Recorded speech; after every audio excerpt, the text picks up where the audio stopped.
Mujebaleko nnyo gyonna gye mukakkalabya mmwe abakyagikakkalabya so nga ate mmwe abavuddeyo bannaye mukulikeeyo nnyo mukakkalabizo. Amanya enzo Mumbejja Aisha Nasolo butereevu mba ntuuse n'amawulire agagenda mu maaso mu ggwanga lyattu Uganda. Mbeebaza olw'obutakoowa kuntegeranga matu. Nyongera okujjukiza gwe wenna eyakaniyungako essaawa eno yennyini nti mukwano gwange wano ofunawo amawulire agenda mu maaso mu ggwanga lyattu Uganda kwa celebrities bo. Kyenkusaba kiri kimu subscribe nga teekako akadde tojja kubeera nga ate omissinga out updates. Kyengenda okusaba kiri kimu like nga video eno n'oluvannyuma tweyongereyo mu maaso. Munnange amawulire gabadde nga gayitingana mu nnaku nga ziizo emabega nga bagamba nti munnange Bindeeba yakubyeko rape ekibaati. Omukyalo oyo gw'omulengera naye wabula nga ekituufu tetunnategeera oba ekifaananyi ekyo kyadda oba ekifaananyi ekyo kyakati.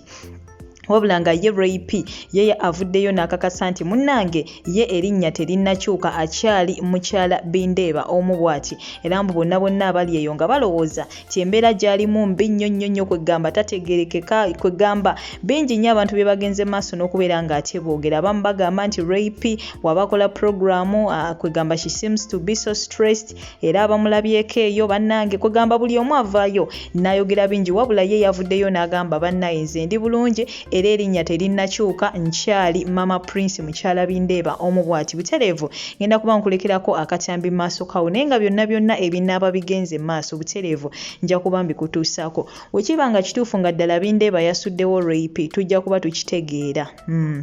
Mulimu ebintu ebimu nga ne wookikweka butereevu kijja kuba kivaayo era we binaaba nga si bituufu nga bagezaako kubeera nga bakuliyetingawo bi stories butereevu ago nago amazima gajja kuba gavaawo. Naye for now tukyali mu lugambo olwo olutambula bagamba Bindeeba kwega abamulabako ewantu ewamu n'omukyalo oyo gw'olengera ku screen yo essaawa era abamu bagamba bumunnange ye ne rape we twogerera baakitadde bayawukana. So byebyo ebikyagenda mu maaso fonna wabula nga ye rape yavuddeyo ebyo n'agamba nedda kwegamba ye energy gwakwesalagira ddala tewali buzibu makati ge n'omwami we Bindeeba. So akatambi ako maaso ogenda kuba okalengera n'oluvannyuma still ngenda kuba nkulekerako akatambi Pastor Mondo yavuddeyo n'asekerera Frank Gashumba babaddekawo ne peng nga balina ensonga zibagenda mu maaso n'okubeera nga ate boogerako. Kinajjukirwa nti Alex Waiswa Mufumbiro no wa NUP yavaayo emabega kawo n'akuba bubi nnyo Frank Gashumba n'ayogera ebigambo bingi era abantu abasinga obungi akatambi ako babadde nga bakatambuza ku social media platforms ez'enjawulo. Yavaayo bubi nnyo n'atabukira Frank Gashumba n'amulangira maaso g'abantu bonna nga ne Frank Gashumba waali n'ayogera bingi nnyo bingi ddala kwegamba yamuwa level mu bufunze. So munnange Pastor Mondo ne peng nabo balina bye bagenze maaso n'okubeera nga ate boogerako ku nsonga zino. Ngenda kuba nkulekerako akatambi ako londamu ebikugasa ebitakugasa mukwano gwange bireke wabbali. Kyenkusaba kiri kimu subscribinga teekako akadde likinga video eno n'oluvannyuma toseetuka kwange essaawa eno yennyini komawo n'amawulire amala mangi nnyo nnyini ddala. Goodbye for now. Kakati ali eyo ng'obadde olowooza nti ngenda kufa ndi eyo ndi mulwadde nnyo ndi muyi eddoboozi likyayogera ndi mukyala Bindeeba omu bw'ensi terinnakyuka erinnya. Olw'ebigenda mu maaso mu ggwanga njala tubyogereko. Muganda wange afunye obuzibu. Ani? Tomumanyi muganda wange yagudde kasajja akasoga.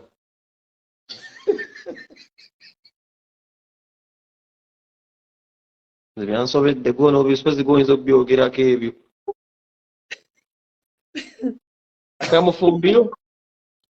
Kamufumbiro akasoga ako n'omutwe obunene ako. Akati nze Mufumbiro namumanya nga akyali student e Makerere. Nkyakolera mukulu. Yali president. Baba kuleeta ku programu ya NBS. Otya kuba n'ebintu biri. Qualification nga toli mweteekateefu. Kubanga Mufumbiro is a debater.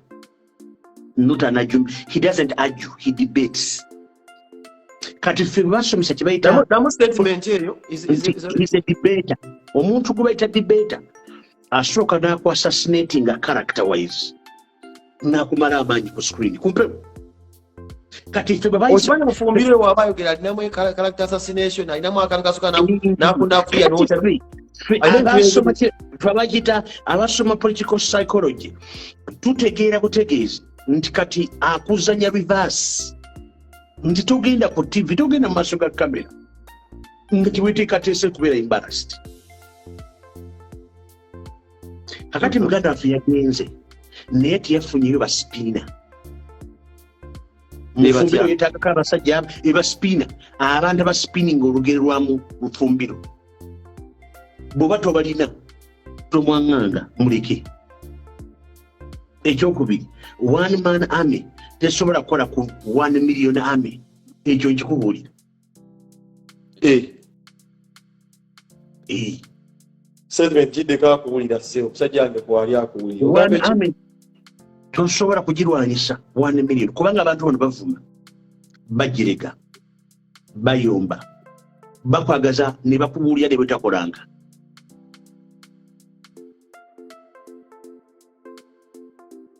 Abantu bakutunuza mu bintu byotamanyanga. Kati nze kyendowooza nti he has a point in his own way but the platform was wrong.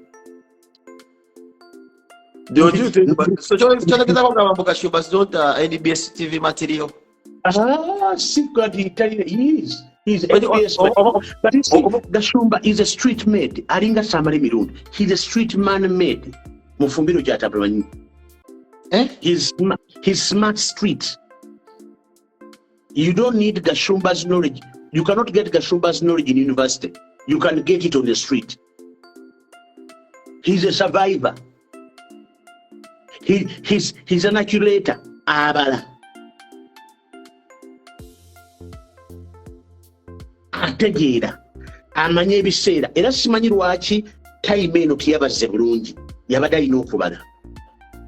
Yabadde alina okubala n'okumanya nti baani kubanga oteekwa kubuuza nti bwani gwe baleeta.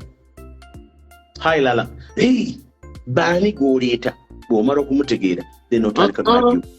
Gashumba can debate with anyone what's with smart way. But this is the thing. Listen to me. The host did not do the switching. Why they analysis. Gashumba's statement lwaki tebakasaze ne bakateekayo his answer to Mufumbiro. Waliwo akiriko akispinninga. Bano abaana bakutemukana kw'Omufumbiro ne bakatambuza. Ne NBS lwaki tejjaayo okwogera kwa Gashumba? Tolina okumanya nti abantu bano abakuba Gashumba they are not the Mufumbiro. Bano TV yennyini eriko yemukuba emu mazzi. Kubanga bwe weebuuze Gashumba teyayogedde. Sina bakuwunda Gashumba kiyaze ndabe kulabiga ko video no. Exactly. Kati lwaki kya Gashumba tebakireeta? Olina okola analysis. Lwaki kano tekatambula kali tikatambula ka Gashumba? It is not that Gashumba did not answer. Somebody is spinning Gashumba behind the scenes. Nti betumaliriza ono Mufumbiro bamala kukuba kati ebyo katubikwate tubiteeke ebbali fe tupromoting kino. Nze ndowooza the NBS Fair is promoting the other side. It's hitting him. Kati abamukuba ate bali mu NRM kati. So kankikubbireko. Kalisa. Yasembedde nnyo. Kalisa nanyini TV abakulaba osembedde nnyo omugaati. Ate tabeeramu. Abeeramu producer. Lwaki kya Gashumba nzi tukyabuuza lwaki Gashumba takyajja? Lwaki statement gye yazeemu oli tebagigase ne bagireeta? Exactly. Somebody has bought the other side. Nti kino mukitte kino kimamu promotinga. In other words, Gashumba bwe yajja n'atuuka wano ku MK yasembera nnyo. Yeerabira okumanya nti si wa munda muli bwa Besigye.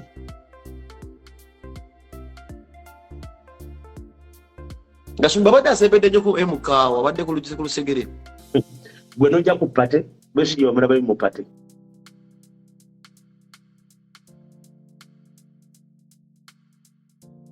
Kati kyobuuza nti abatambuza kana akantu lwaki tebatambuza ka Gashumba?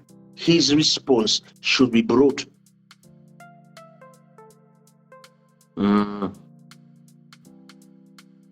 Ngalo wagambe oli mutulaja mutuufu Gashumba is street smart. He's street smart. He's a brain. That guy is a brain. Ate ne muwala we.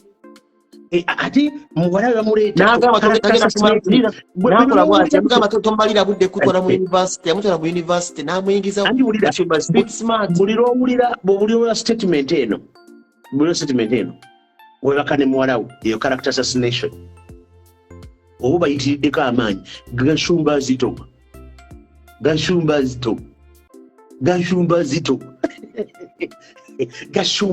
wa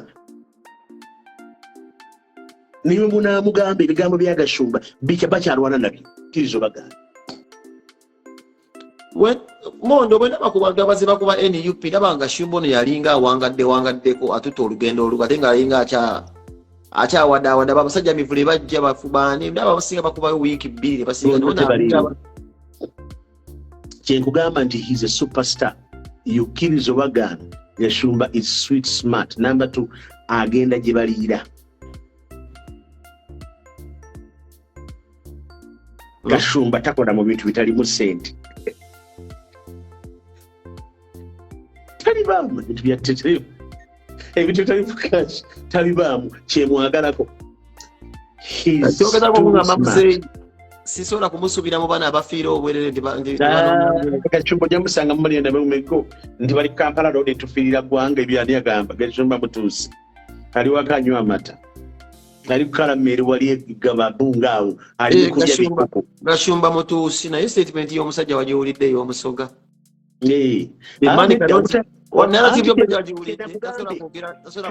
assassination principle yono ya character assassination kuba bamala kugamba nti you cannot debate nga golwanira bannarwanda. What is next for you?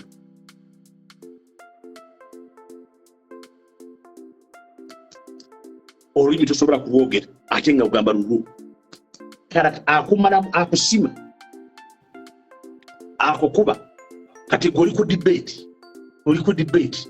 ku debate naye akumalamu amaanyi nti wonoogenda okujja okwogera you not have anywhere to sit. Naye kye bakola bamumalamu amaanyi nti neeno gy'abadde agamba nti agenda naye talinayo kifo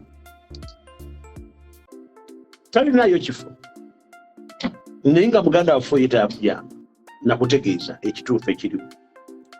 Tumutegeeze tutya ssebo begabega mumpulire nti nze nakola NRM kumala emyaka 17 navaamu ne 0 nakolera gavumenti eno myaka 27 navaamu ne 0 ekyana kyosolako kyambaawo kyambaawo bongo bwange guno omutwe gwe gundiisa penge ku mulembe gwange n'okusaba Ulimba bale badusobole bajja batwakasete bakadama abesula ku bizimbe ssebo waputa gavumenti nagifunamu. Nze ali nkubulira nti sigifunangamu byasasula byali ebyo biliwo byasasula ta nti bwoba ogenda olina wookoma mu gavumenti olina wookomaawo n'okomaawo lwagikyawa gavumenti asobola gikyawa te lwaki gikyawa omuntu omu mu gavumenti asobola kukyaya gavumenti namba ani oyo yayagala okukyayisa gavumenti Nakalema tugende mpola Mondo nina bitendagala okukubuuza bino ebintu gwogenda okubimbuulira kuba nagala obimbuuza Brian White yabiŋŋamba kati gwogenda obiŋŋamba buli gwenjogeddeko ekko naye nga manyi yali ayingeddekeko omusajja oyo Musabba oba Museveni alina amannya gayogera gali yaga ag'abakyala erinnya Nakalema ajja kulyatula bumaama Nakalema waliyo n'erinnya ly'omukyalo omulala lya Kiganda yani government institution bwetuukira okubanga biri Wednesday oleeta abasumba basabire mu kanisa naye nga abasumba abalwanyi n'abasumba bannaabwe ne bakozesa office yo to destroy someone's name in the name of religion. That was a danger. Wanji buli lwoleeta abasumba ndi mujje tusabe biri Wednesday n'obaleeta mu office bumala okusaba ne baganda naye bw'otugirawo Mondo nonoonye engeri gy'okwatamu Mondo nonoonye engeri gy'omusaako nga talina musango taliko witness taliko amulopa taliko complainant talina we yasayininga bagenzeewo ne office basanze basaakinze kye bafunye they have gone and you still want to put him there. naye Mondo No, I'm giving you what is on record. I did not receive any money, not electrical, not by phone, not through bank, not through anybody. Sifunanga muntu agavayo agamba ndi Mondo. What was? Because he's verbal, I know this blah blah blah blah blah blah blah blah blah. What is blah blah blah blah blah?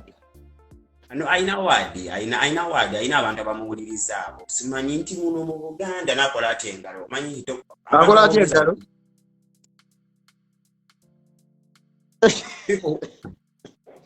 People who talk with hand signs babeera balimba nnyo penge begende. Bebe kulu alinga kiri ekigambo kyagambe ekyakuliza. Pozi yagamba kigambo ky'oluzungu.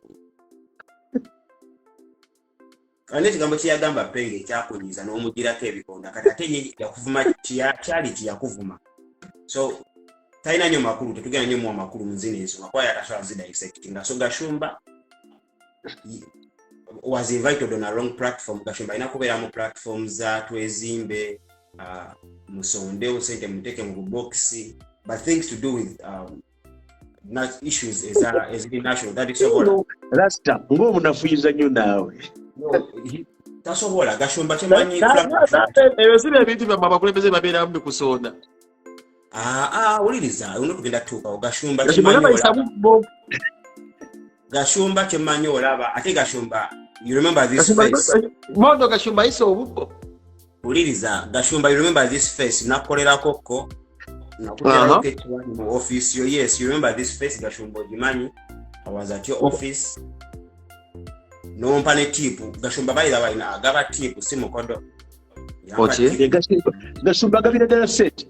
Gashumba is a good man. Muslim is very good. Gashumba ye muntu gwentunulide gwenawulide of course nga bajerega naye Gashumba is one of the people that I know very well. Abamu n'omutwalo gwa dola mu nsawo ng'avuga mmotoka. Gashumba ekisinga omuluma kati kambabuse penge. Gashumba waliwo oyaleetera sisimu ka Uganda yalina ekintu kyayagala okutinga sijja speculating nti era agala yingira politics naye yagala omanyi abafere nange ndi mufere fena tuli bafere mu nsi for as long as you do something to survive mu lukujjukuju obeera mufere. Gashumba era yagala ye positioning ewantu nga when things go wrong ku side ya government tagwa eno ko position tagwa yagala okubeera middleman. Right now you cannot be a middleman. Abantu banyivu penge, you either NRM or the opposition. There's nothing like middlemen. Era Pastor Mondo ukwagala nnyo nansonga emunti nti kale obimanyi ebibi government ya mubyekola naye bw'ogamba wayenze ndi wa Museveni n'olina ensonga zo. There's nothing like being a middleman. There's not minute birimu bya middleman. You either pro or against. You understand? Rasta. Yes. Rasta. Kino kanchogereko very openly. Njagala Museveni, mpagira Museveni, era ntegera Museveni. Abalala sibategeera. And one individual in NRM cannot make me, I'm not that stupid and dumb, to hate Museveni or hate NRM. Another individual happens to be Nakalema. Asome agende asome. Kakati ebintu byotagala byogerako kuba nange nkyagala okutera Uganda naye kankuyise Pastor Mondo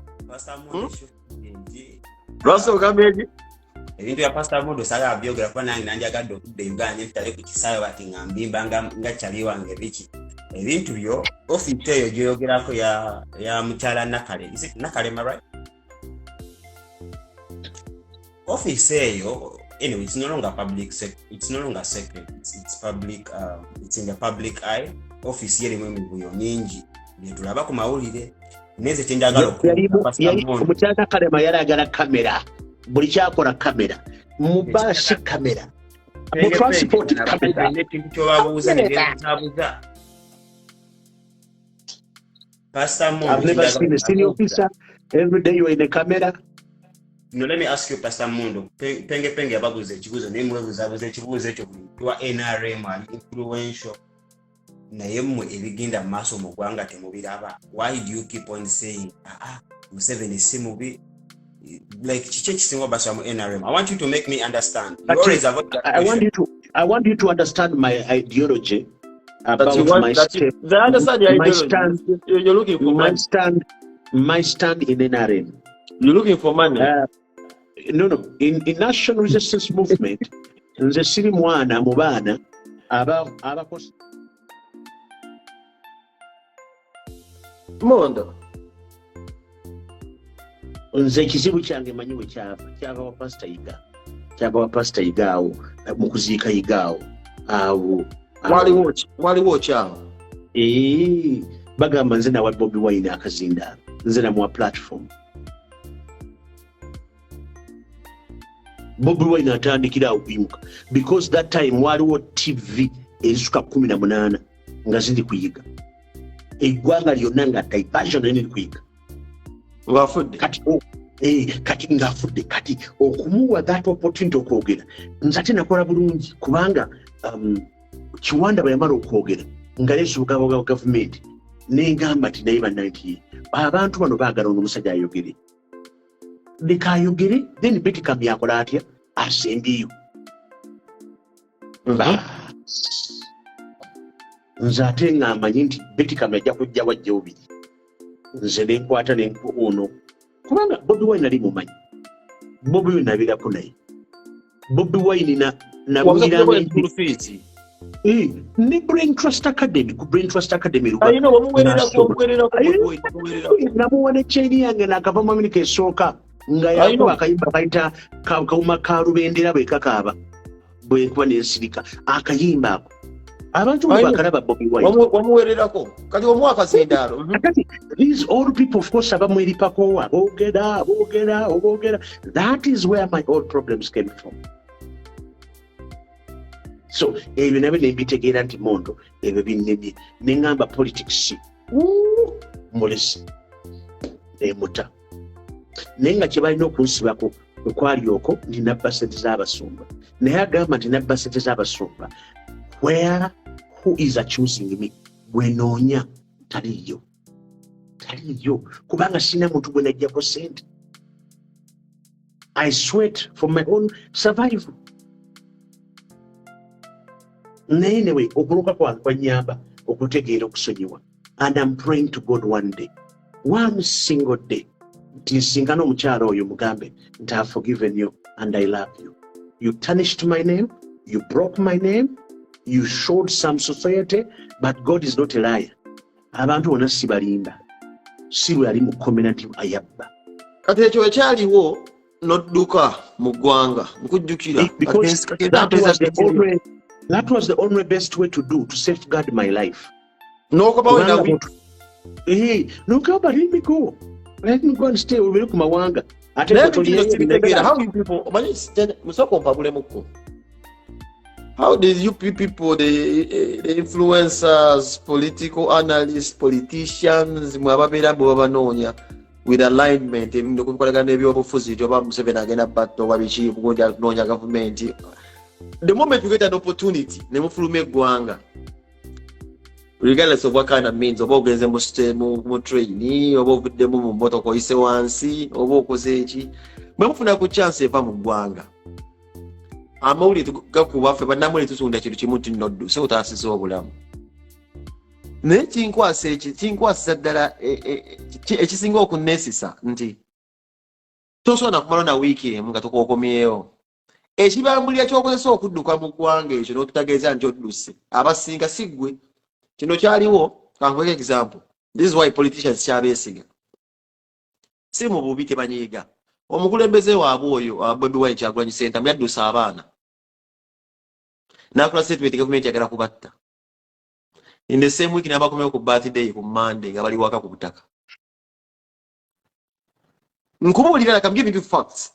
Yes. Ebisinga okumpugula amatule ngamba but really ebintu bino sibitegeera odduse ekibambulira bwe mbanga engera kulya nkoko zo n'oziteeka mu kibanja n'oggalawo ate tenawezaawo nagundi n'oddamu n'ogita ekigendo kyenge ekyokulya obukoko ebwesonyiwa oba kati nawe nakulaba wafuluma kakesera nga bamukwano gwo nno munna yaddusa ataasa bulamu bana akakula mudduse mu ggwanga omwami ali ettaki mukwano gwoyo best friend oyo ani blogger best friend wange oyo mbeeramu script yagigwa oyo muleke sigenda mwogeraku kubanga naye taakutereeza I need to help him out oyo bye twateesaako nga tutandika programu yabivaako kati yaneyawulako takyalina mukwano gwange wamutuulira ku simu tankwata kati kaziwebuuze fasa Mondo bw'ova Uganda walegenda Kenya nenfumba nze nkumanyi ng'omuntu asiba mu America agendako ewala South Africa you travel ewalawalako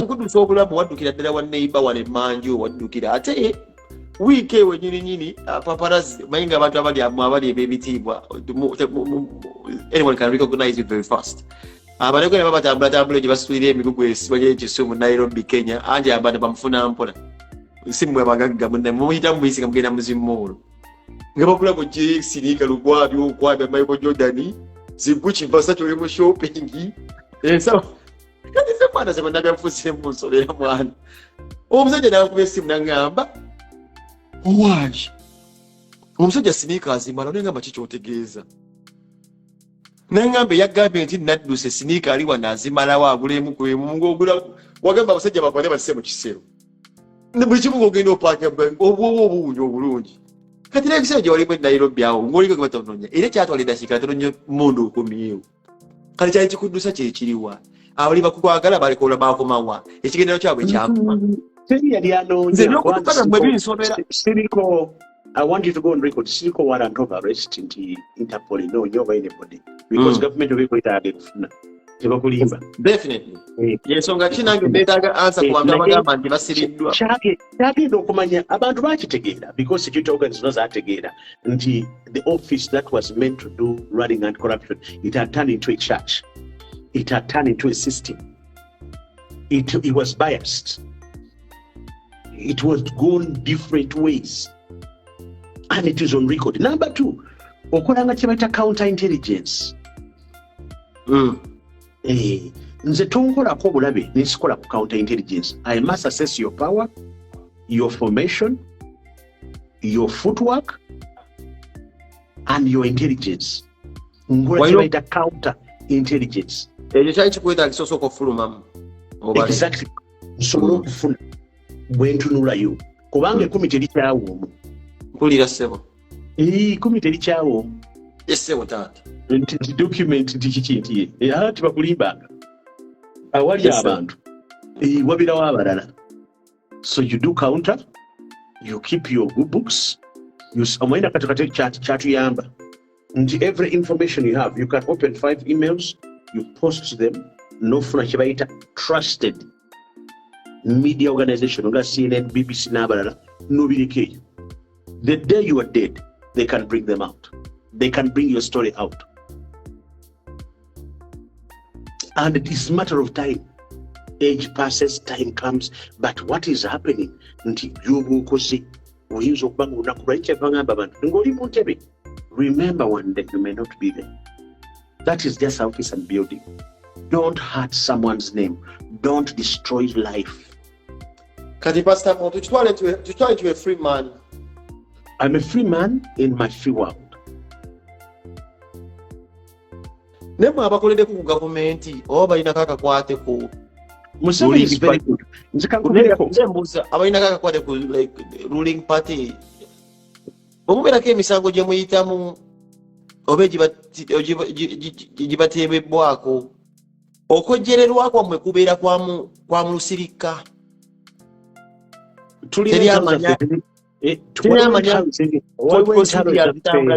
Waliwo entalo zaffe ziri internal. We have more internal problems than outside problems. Outside problems are solvable, but internally there's other problems that we have. Net is sobola kulemesa a state to move or a country to move.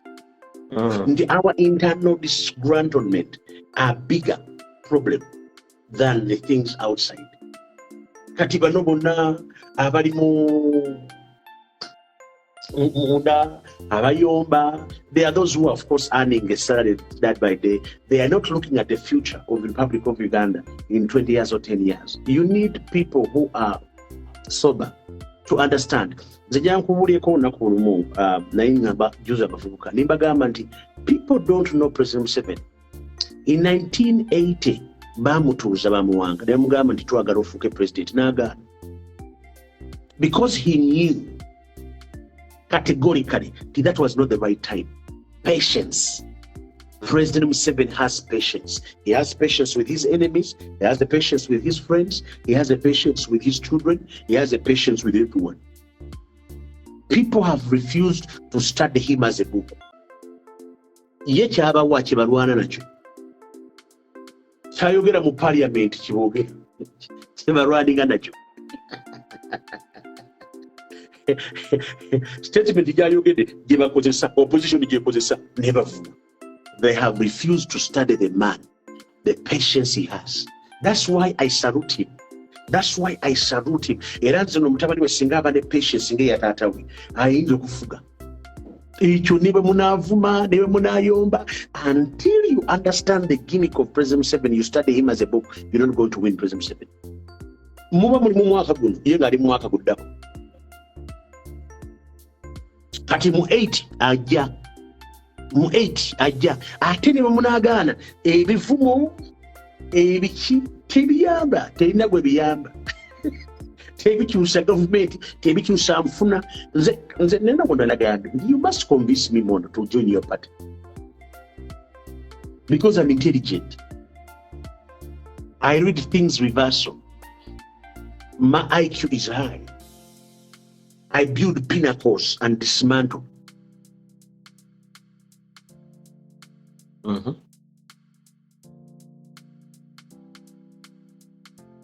Your IQ is high. Is high. It builds pinnacle and destroys them. So, nze manyi kintu kino.